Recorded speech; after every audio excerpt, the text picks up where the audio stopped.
सुनिए, एक बात ऐसी है कि सीए को लेकर किसी को डरने की आवश्यकता नहीं है।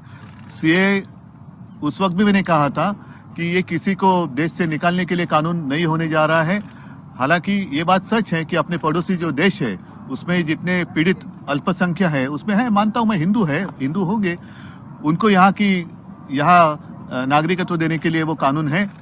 तो पहली बात ऐसी है कि सीए से किसी को डरने की आवश्यकता नहीं है।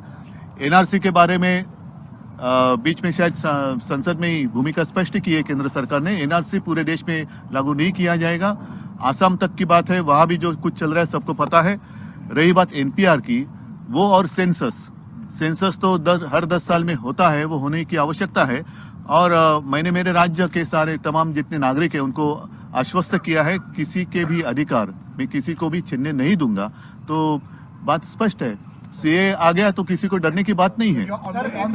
और एक सेकंड, ओके नहीं, जो जानकारी है उसके अनुसार मैं बात कर रहा हूँ। ये ऐसी कोई मेरी राजनीतिक भूमिका मैं बात नहीं कर रहा हूँ, जो सच्चाई है उसके ऊपर मैं बात कर रहा हूँ।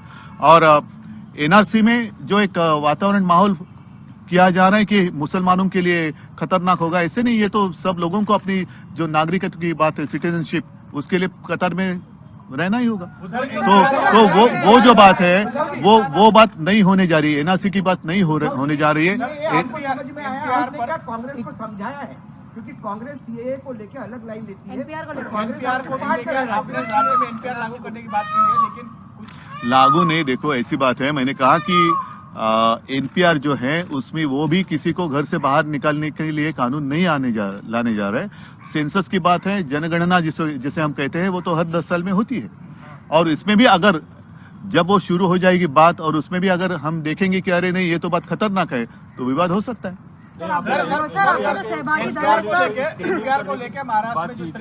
एनपीआरच्या प्रश्नावरती ह्या विषयावरती ती माहिती तर आज नाही तर उद्या सगळ्यांकडे येणार आहे, आली पण असेल तर ते सगळेजण घेऊन बसू शकतात, बघू शकतात। आणि त्याच्यामध्ये जर काही